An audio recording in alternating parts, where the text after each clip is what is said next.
Berapa umurmu? Punya kelebihan apa kamu? Mau jadi apa kamu? Apapun jawabannya, bagaimanapun latar belakangmu, kalau kata buku The Psychology of Money, dua topik yang berdampak ke semua orang baik kamu tertarik atau tidak adalah kesehatan dan uang. Berbicara tentang uang, beberapa orang memilih pekerjaan untuk mendapatkan uang. Semua orang berlomba-lomba mencapai financial freedom, financial security, dan lain-lain.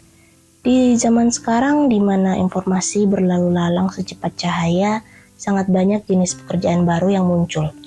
Perkembangan teknologi menghasilkan berbagai jenis inovasi bidang kerja yang baru. Akan tetapi, ada satu bidang pekerjaan yang hampir tidak pernah absen menjadi langganan di tengah pesatnya perkembangan ilmu dan teknologi, yaitu bidang kesehatan. Meskipun kehidupan manusia sudah berkembang jauh, dokter masih menjadi suatu profesi yang banyak digemari dan dibutuhkan oleh seluruh kalangan masyarakat. Mungkin kamu salah satu yang menggemarinya. Ada banyak alasan, bisa karena uang, karena prestige, atau panggilan Tuhan. Video kali ini akan membahas apa saja kira-kira motivasi seseorang menjadi seorang dokter. Khususnya bagi kamu yang sekarang ini lagi bingung mau kuliah apa, atau bagi kamu yang sedang menempuh edukasi menjadi seorang dokter. Semoga informasi dari video ini dapat membantu.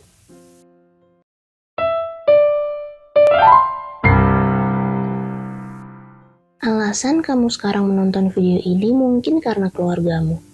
Layaknya pepatah, buah jatuh tidak jauh dari pohonnya. Sesungguhnya bukan hanya profesi dokter yang biasanya dipengaruhi faktor keluarga dalam pemilihannya. Contohnya saja melanjutkan bisnis keluarga. Membuat anak akan jadi pebisnis juga. Skenario yang biasanya terjadi adalah menjadi dokter karena saran, ajakan, atau desakan orang tua. Tentu saja, ada kelebihan dan kekurangan dari skenario ini. Mungkin karena sebatas ingin memenuhi keinginan orang tua bukan karena passion, kamu menjalaninya setengah hati dan tidak bersungguh-sungguh. Bahkan ada yang sampai tertekan karena menganggap dokter adalah beban. Atau jangan-jangan karena kamu ingin memenuhi ekspektasi orang tua, kamu berusaha menjadi dokter yang baik. Selain itu, karena pendidikan profesi yang sedang kamu tempuh sudah pernah dilalui oleh anggota keluargamu, saran dan pengalaman yang mereka bagikan merupakan privilege yang mungkin tidak dimiliki orang lain. Atau jangan-jangan bukan karena keluarga, melainkan karena kamu tidak tahu ingin menjadi apa. Memilih karir dan pekerjaan merupakan hal yang membingungkan. Kadang hal ini menyebabkan beberapa individu akhirnya memilih jurusan kuliah yang tidak didasari oleh alasan yang kuat, termasuk kedokteran. Selain keluarga, latar belakang edukasi dan sosial pada masa sekolah juga menjadi faktor yang mendorong seseorang dalam menentukan jurusan kuliah.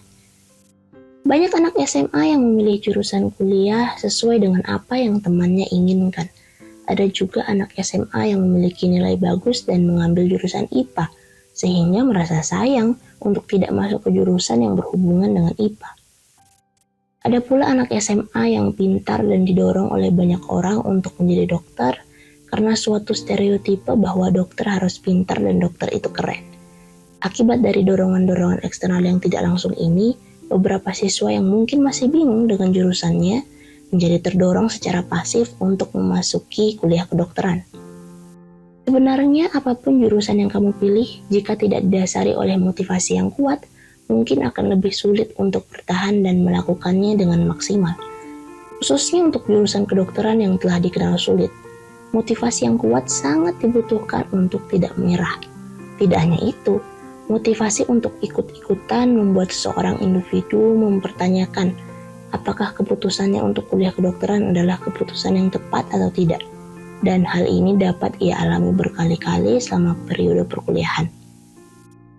Meskipun demikian, bukan tidak ada orang yang malah sangat bersyukur karena dulu dia memilih kedokteran. Bahkan meski cuma sekedar ikut-ikutan. Gak ada yang tahu kan kalau kamu bisa aja jatuh cinta dengan jurusan ini. Bagi kamu yang ada dalam posisi mempertanyakan tepat atau tidaknya, kadang pertanyaan itu tidak penting. Sekarang yang bisa kamu lakukan adalah menjalani semampunya sambil melakukan yang kamu suka. Kalau dengar orang lain menjawab, karena saya ingin, atau karena saya tertarik, atau karena dokter itu keren, Jawaban-jawaban seperti itu terdengar sangat keren. Di era milenial, passion dan keinginan individu menjadi hal yang sangat sensitif, dan jurusan kedokteran tidak luput dari hal ini. Sepertinya tidak perlu dibahas lebih banyak lagi bahwa seorang anak SMA yang memiliki passion terhadap bidang kesehatan sudah sewajarnya masuk ke jurusan kedokteran. Apalagi anak tersebut juga memiliki intelek yang mendukung. Hanya saja perlu diingatkan bahwa motivasi juga harus disupport oleh kondisi materialistik, baik itu berupa finansial maupun dukungan emosional dari keluarga dan teman. Meskipun seseorang dapat menjadi seorang dokter secara independen, tetapi tanpa hal-hal tersebut, perjalanannya akan menjadi jauh lebih sulit. Dokter sering dikaitkan dengan prestige, harga diri, status sosial yang tinggi, serta kondisi finansial yang stabil. Mendengar hal tersebut, jelas menjadi dokter merupakan suatu pekerjaan yang terdengar sangat sempurna. Tidak heran banyak orang mau menjadi dokter karena masa depan itu. Meskipun hal tersebut mungkin benar terjadi pada sebagian besar kasus, akan tetapi bukan berarti semua dokter berhasil menggapai seluruh keuntungan sosioekonomi tersebut. Tidak sedikit pula dokter dengan kondisi ekonomi menengah ke bawah. Ada pula seseorang yang bahkan gagal menjadi seorang dokter karena berbagai jenis penyebab. Jadi, hati-hatilah menilai kesempurnaan suatu jenis pekerjaan karena selalu ada dua sisi koin pada seluruh jenis pekerjaan yang ada di dunia ini. Namun ada yang perlu kamu ingat. Jika alasan utama atau alasan satu-satunya kamu menjadi dokter hanya karena ingin berhasil secara ekonomi, sebaiknya coba kamu pikirkan lagi. Terakhir, dokter merupakan pekerjaan yang dikatakan mulia, karena dengan menyembuhkan orang, banyak yang merasa sangat terbantu mendapatkan kesehatannya kembali. Bahkan dokter juga mengesampingkan waktu pribadi demi kesehatan orang lain, serta merupakan tembok terakhir yang diharapkan orang dalam kondisi kritis. Manusia dengan seluruh emosi dan sifat negatifnya juga sering diiringi dengan prinsip yang mulia. Dokter adalah pekerjaan yang membantu seorang untuk mengglorifikasikan prinsip mulia mereka, yaitu membantu orang lain. Jujur, apabila seseorang dokter menjadi dokter karena motivasi ini, maka kita pasti tidak segan untuk menyerahkan nyawa kita saat kondisi kritis kepadanya, bukan? Tapi tunggu dulu. Selain hati yang mulia, seorang dokter juga harus memiliki kompetensi dasar untuk menolong orang. Oleh karena itu, hanya dengan keinginan menolong saja tidak cukup untuk menjadi dokter. Pupuklah ilmu, jaga diri sendiri dan lengkapi senjata untuk menjadi dokter yang baik. Ada berbagai alasan orang memilih karir di kesehatan, dan tak satu pun salah. Karena setiap orang datang dari berbagai generasi, dibesarkan berbagai orang tua, dengan berbagai pendapatan dan menganut berbagai nilai, lahir di berbagai ekonomi, mengalami berbagai nasib, dan mendapat berbagai pelajaran.